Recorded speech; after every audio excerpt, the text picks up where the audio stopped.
Hello everyone, McGee here with another draft battle analysis video and recap, this time looking at my week 4 match in the UDL against xpfcwintergreen and his Goa Gliscor. As it stands, I am 2-1 in this league, having bounced back nicely after a week 1 loss, and now trying to kind of build a solid win streak going, with the last 2 games having been wins, and trying to continue moving forward with that. So, before we get into this match, we're going to take a look at the options that he had available to him and then the pieces I brought to best address it. He's got a pretty scary offensive core. Rillaboom, for most teams, is fairly scary. I do actually have a really, really strong answer, and we'll get to that shortly. So, Rillaboom itself does not concern me in this matchup unless I start to lose pieces, in which case it starts to become a concern. The Mega Blastoise, really not a concern at all. It doesn't really have. It's not allowed to use Shell Smash, and it doesn't have a good way of dealing with some of my defensive pieces like Pyukumuku and the chestnut, so it's not as well positioned as it may seem. Zygarde really impacts my Pyukumuku play because it can just very easily sub and set up on that, or sub toxic, and so I know that's going to be an issue, and I need to adjust my plans accordingly. Clefable is only a concern if I let it set up or I don't check it or I lose my answers early, and I have a couple of solid ones. So as long as those are healthy, I'm not too worried about Clefable in this matchup. Cinderace doesn't really have a way to deal with Pyukumuku. It can pretty much only taunt, and Super Fang is his best way of kind of pushing through it. Really gimmicky set, but it's the best it has available to it. So I'm not too worried about Cinderace here, except as maybe a court change user for hazard sets. Lowland Muck is not really something that threatens my team. I don't really have a lot of pieces that it's going to hit for really good damage. Obviously, it can be used to kind of wall out maybe a special Diancie or something like that, but I don't have that psychic type that really makes him want to bring it as like a pursuit user or a Ghostmon that again generates that same kind of thing. Who is my psychic type actually? Do I even have one? I can't even remember if I have a psychic type. Anyway, I didn't see Muck as being the necessary defensive piece in this matchup. It didn't really threaten me in the way I was.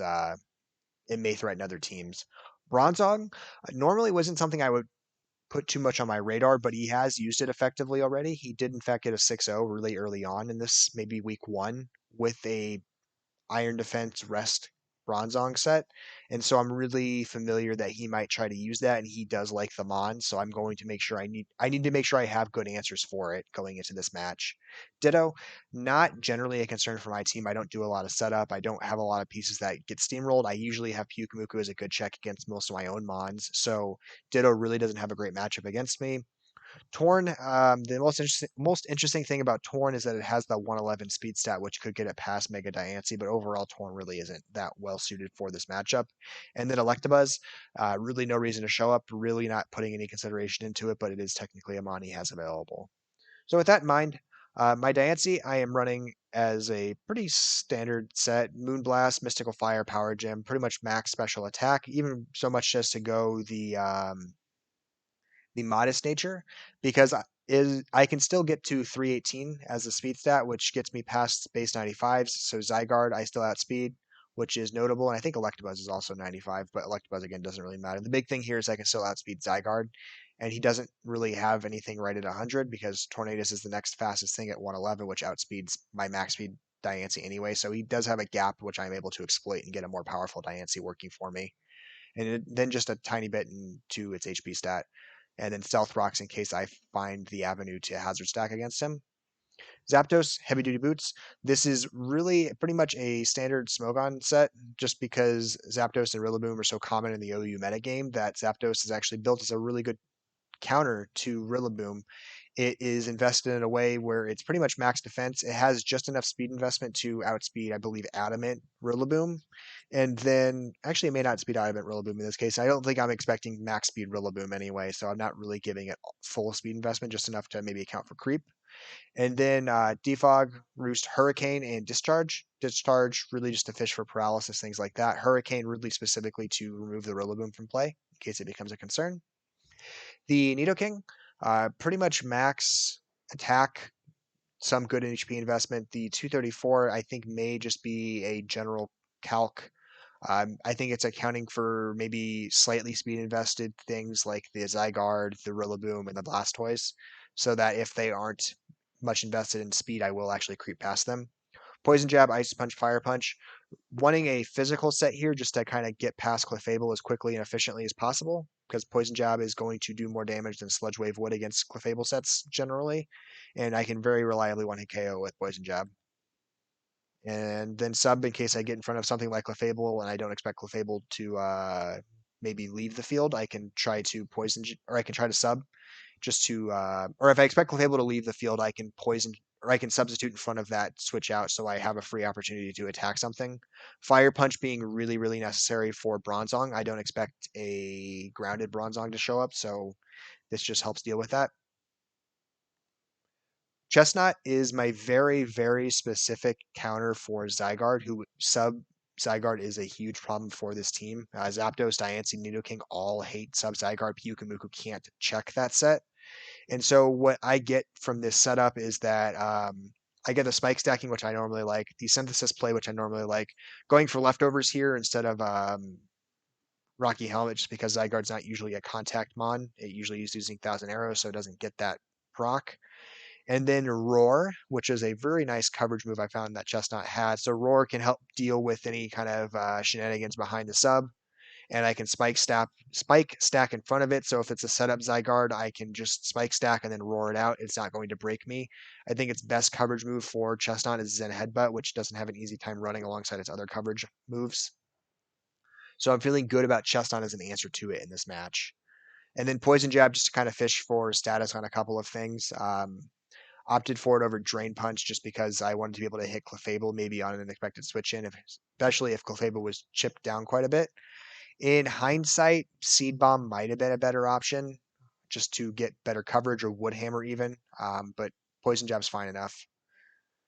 Licky Licky, Wish, Body Slam, Heal Bell, Dragon Tail. Dragon Tail as a way to maybe deal with Dragon Dance Zygarde, or maybe just a stall Zygarde, so a sub-toxic Zygarde that's not trying to really set up at all. Dragon Tail might be able to break the sub and then send it out.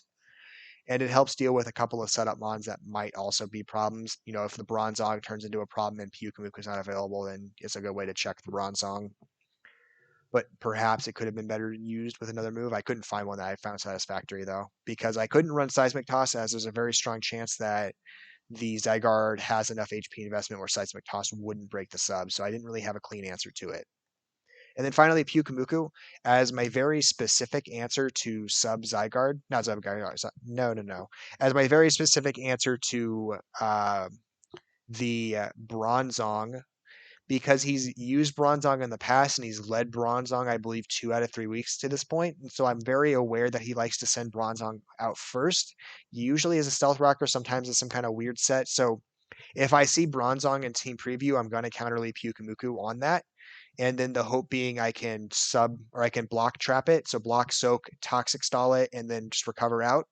The rest of the investments is in a way to give me certain levels of survivability. That all that SPDF investment protects me from pretty much every type of Mega Blastoise. So Aura Sphere and I believe Dark Pulse are both 4-hit KOs.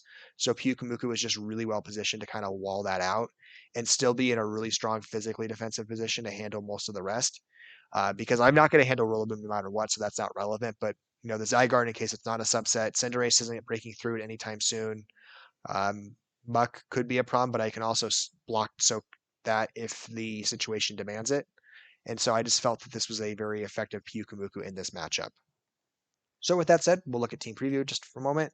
Bronzong is there, so I am going to counterlead the Pyukumuku. Really no surprises in the mons he brought. There's pretty much the top 6, with the exception of Alolan Muck being replaced by Bronzong.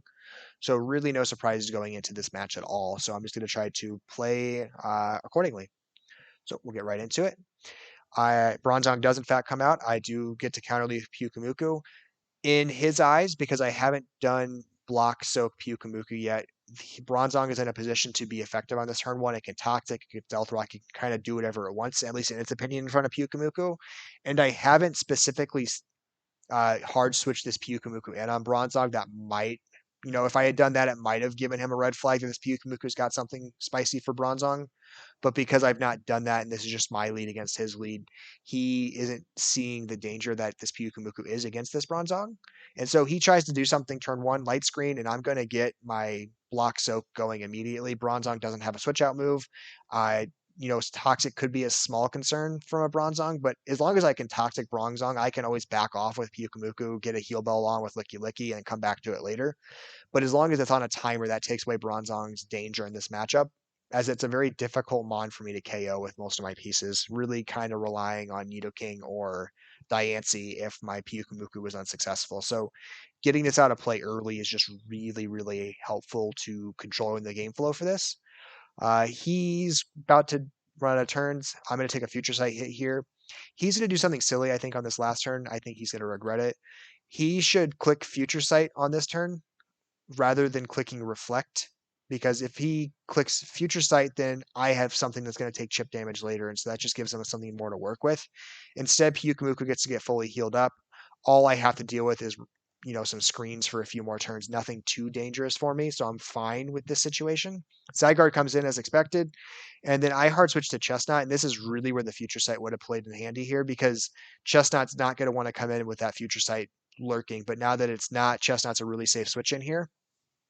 I'm going to spike stack because I can do that while he goes for things like this. He's going to toxic, which misses, just buys me an extra turn. I'm going to roar on this turn because I don't want to overstack yet until I address what this Cinderace is. If it's a court change Cinderace, I don't want to give it too many spikes to work with. I want to kind of scout out early what kind of Cinderace I'm dealing with, as that will influence my gameplay from there. A piece of tech that I know from experience that he may not be aware of is that Pyro Ball is a move affected by Bulletproof on Chestnut. So he will not take the Bulletproof hits he will not take Pyro Balls from the Chestnut if the Chestnut tries to click Pyro Ball at it. My expectation is he's going to maybe be aware of that, maybe have something like Super Fang or Gunk Shot or just U-turn to kind of deal with that rather than going for Pyro Balls. But it's something that I know could come in handy in this matchup. I'm not going to stay in case maybe he's really spicy and has like Flare Blitz or something like that. He U-turns, which was the smart play. Unfortunately, I don't get the proc. Clefable comes in. I'm going to go in with Licky Licky. I see this as an opportunity to get Heal Bell going. Unfortunately, this is set up Clefable, and I'm very, very nervous about that. Another reason I did, in fact, bring the Nidoking as a physical set was I was aware of a Cosmic Power Clefable being at play here, or a Calm Mind Clefable being at play, and so Poison Jab was just better suited for either of those sets over Sludge Wave, because it starts to become problematic after a Calm Mind or two that Sludge Wave can't reliably break it anymore, and Stored Power can kind of bust through Nidoking. I'm being a little too passive right now, somewhat concerned about that decision, but I don't really have a good window. I'm kind of fishing for a paralysis here, not liking the damage output from that. I think this was a bad switch in on my part. I don't get punished for it, but I think it was a mistake. I think I was better suited just fishing for body slams until I got a paralysis and got Clefable to the point where Clefable wanted to heal up and then trying to hard switch in. Because another thing at play here is I don't even know what item this Clefable is. It could be a Kebia Berry for a Poison Jab just to try to give it that survivability for one. So I'm definitely misplaying around this Clefable right now. I didn't get punished for it. Really, really fortunate. And then I get the Poison Jab here, which gets the KO. So super fortunate. That could have outright been game over if I had come in on an attack, or if I just misplayed that a little more, if he made a hard read. So I get really fortunate to walk out of that situation without getting KO'd. Another slight misplay on my part. I need to be a little better about that. I've not been very consistent in my play with this team as of yet in this league, so it's just another small thing. Zygarde comes back in. Nidoking could go for the Ice Punch here. In fact, I think Nidoking should go for the Ice Punch here. It's got decent bulk. This is shown to be a sub Zygarde, which usually isn't overly invested into attack right away. So if I click Ice Punch here, I could do a lot and kind of force it out. The things that Nidoking is here for are already gone and out of this matchup. Clefable's gone, Bronzong's gone. So I don't really need Nidoking that much anymore. It doesn't 1v1 the Cinderace well. It doesn't 1v1 the Blastoise well. I have better pieces to answer the Rillaboom. So I should be just kind of being aggressive with this Nidoking clicking Ice Punch. But I'm going to switch out into Chestnut because I feel that might be safer. He does, in fact, Thousand Arrow, so I did kind of make a right consideration. I'm going to go for, I believe, spikes again here on that expected sub. And then I think I'm going to do another layer because I'm not even toxic yet. And I feel like this is just a good opportunity to get all 3 layers. As Cinderace did not try to court change those earlier, so I'm thinking the Cinderace may not have it. All 3 layers are out. I'm going to go for Aurora, get Zygarde out of play, get Rillaboom on the field. Rillaboom shows the Grassy Seed, which tells me he has Acrobatics as specific tech to get past the Chestnut, which is nice and dandy. Chestnut's no longer an answer to a Rillaboom. However, Zapdos is perfectly fine as a Rillaboom answer, and I'm just going to hard switch to Zapdos here, as that's the safe and easy call. And Acrobatics is in fact shown, so I did make the right decision there. Easy solution. I do outspeed it. It was not heavily speed invested, so Hurricane just takes it out of play really quickly. I opt to Roost here as opposed to predictively defogging because he is in fact clicking court change. But I'm going to Roost because Pyro Ball can still do like 45-ish% to his Zapdos, so I need to be at full health to not be 2-hit KO'd. So it's just better to predictively click Roost here in case he tries to Pyro Ball. And he doesn't, which is fine. I'm going to defog on this turn because that's the easy thing to do here. And it gets rid of those spikes that he now spun back at me. The nice thing about the defog here too, on top of getting rid of the spikes, is it puts the evasion down on Zygarde, which makes me much more comfortable clicking Hurricane because I know the first attack from Thousand Arrows isn't going to be super effective. It's just going to ground me. And so I'm not going to take too much damage for it. And I know the Hurricane's going to hurt because Zygarde's worst stat is usually special defense outside of special attack, of course. It's just not a stat it's super strong in. So his Hurricane hurts on a Zygarde, and I feel like it's a good window to do it. I'm going to click Hurricane here. It's going to do 42%. It's going to confuse. A calc I should have looked at, and maybe I should have been better and more aggressive about this calc in the game. I do enough now with Hurricane to KO. He did 28%, I believe, with the first 1,000 arrows, which means Zapdos will survive the next 1,000 arrows. It's going to do like 56%. And so Zapdos is in actually a really good position to KO this Zygarde if I were to stay in attack again. I'm going to retreat. I think that's a mistake. I get, a fortunate little confusion attack on the Zygarde. I should have clicked 1,000 arrows there, or I should have clicked Hurricane there because I have a very healthy Pyukumuku still to deal with this Cinderace and this Blastoise, so I can just Toxic Stall those two. This game's going to last probably another extra 20 turns because I didn't click Hurricane there and I made the game stall out longer than it needed to. So it was just a misplay on my part. I could have really put this game down much sooner, but instead I'm kind of letting it play out, which is obviously dangerous to me because it can take away my win condition if the game lingers on too long. He gets another Toxic on the Chestnut. I'm going to roar here because I've learned that spike stacking is no longer relevant, just trying to get him out from behind his sub. Cinderace comes out. I believe I'm going to stay in. Nope, I'm going to switch out with Pyukumuku here. He Pyroballs. And because he Pyroballs, I know that he doesn't realize that the bulletproof on Chestnut is going to block Pyroball. So that's really good for me to know for later in the game that I can sit in front of him with Chestnut and click Poison Jab and at least get one free turn where he doesn't realize that the Pyroball's not going to work. It doesn't really bother Pyukumuku. This is a free Toxic now. Nothing can stop it unless it had Taunt, which it's not showing.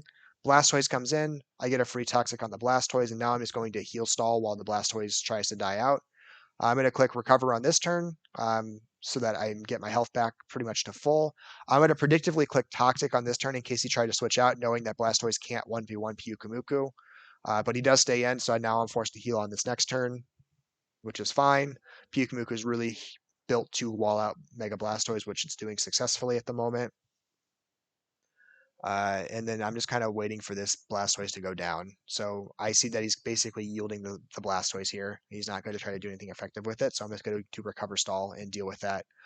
Something I don't realize, and it's going to come into play in this turn. I don't know why. I forget how percentages work on Showdown, but numbers round up rather than round down. So if he's at 25%, that means he's at 24% and change, which means he can't sub. But I look at it as him being at 25% and with a little bit of change and actually being able to sub on like 1 HP left or something like that. So I'm going to pull Pyukumuku here, which again is a mistake. I'm dragging out this game that's already won and I'm making it much longer than it needs to be. So I'm going to pull him for no reason because that's a mistake on my part. I should have just Toxic the Zygarde there and dealt with that, because then I could have fixed up Pyukumuku to deal with Cinderace late game. It wouldn't have been a concern. I'm going to Poison Jab here because I have nothing else to do with the Chestnut. Kind of a misplay. He could summon me with Zygarde right now. I don't think he's going to, because he knows I can just roar it out before he gets all the health back. So Chestnut is back to full health. I think I'm going to go for a Licky Licky switch here. He's going to Dragon Dance, which is a concern now. Zygarde's getting a little bolstered up. Licky Licky only really serves to be a heal beller at this point. I don't need him for anything else. So now I can at least reset the clock on the Toxic Stall on Chestnut. He Dragon Dances again, which is nice and dandy. Means it hasn't put me on a toxic timer yet, so I'm going to roar it out here because Spike Stack is a waste at this point in the game. Cinderace comes back in. I know from earlier he tried Pyroballing when he shouldn't have, so I know I can click Poison Jab and get that free opportunity. Cinderace is now poisoned, and so I'm going to switch into Pyukumuku because that's the smart thing to do. What I should be doing as this Pyukumuku at this point in the game is just spamming toxic, spamming toxic, spamming toxic. This is a mistake, and this could have been a game-crushing mistake. If I sit there and just toxic, toxic, toxic with Pyukumuku until Cinderace is on its last turn, I then switch into Nidoking and I win the game easily, guaranteed. No way I lose that game because Nidoking has Ice Punch for the Zygarde. Uh, and Cinderace can't hard switch into the Zygarde because I can just keep clicking toxic, toxic, toxic with the Pyukumuku. Because the thing I need to be cautious about is Sub Zygarde becomes a problem when it's the last mon alive because I can't roar it out from behind that sub anymore. So I need to be cautious about that, and that's what I'm playing to right now. Is I need to be in a winning position when Zygarde hits the field. Otherwise, I'm in a really dangerous spot. And so I should just be sitting there with Pyukumuku until the last turn of Cinderace and then hard switching into Nidoking, who will survive, or even if he doesn't survive the Pyro Ball, it doesn't matter. He just needs to I just need to have the right mon on the field that can immediately deal with Zygarde, and he has Ice Punch specifically for Zygarde, so either Zygarde Thousand Arrows and Nidoking dies, or he tries to sub Nidoking Ice Punches, and he keeps doing that until either Nidoking dies or the Zygarde dies, and then I come in with Diancie and win the game. By coming in with Diancie now, I put Diancie at risk. I take Pyro Ball. I don't need to. I'm not going to Mega Evolve because there's no point. I'm going to click Power Gem. I get extraordinarily lucky, and I literally live on 1 HP. This was a huge misplay, nearly costing me the game. Really bad execution of my win condition here. I've had 3 different times in this match I could have wrapped it up, and I nearly throw it on this turn. Really fortunate I live because I get the Power Gem KO. I know what the 4 moves are on Zygarde, so I know I Dynamax or I Mega Evolve and clean it up with Moonblast. But I misplayed that. The clean answer was sitting there with Pyukumuku, stalling until the last turn, and then coming in with the Nidoking, absorbing the Pyro Ball or dying to the Pyro Ball. It doesn't matter. And then either clicking Ice Punch and dying, or he already was dead, and I win with a Moonblast for Mega Diancie. There was a much cleaner execution to win this game, and I just didn't perform it, and it nearly costed me. Thankfully, it is quite the opposite. In fact, I get a free 6-0 win when I was probably playing as more of a 5-0 win or maybe a 4-0 win. So really happy with the differential in this win, but the overall performance was definitely somewhat lackluster. Really happy to walk away with that as a win. It could have easily turned into a 6-0 sweep by the Zygarde. So really happy that's not what came into play. And so I'm able to move to 3-1, get positive differential thanks to the 6-0 win, and kind of put myself in a much better spot with the season overall. So this series will continue. Like I said, the season for this is already complete, so I will have a new batch of games to showcase tomorrow. So stay tuned.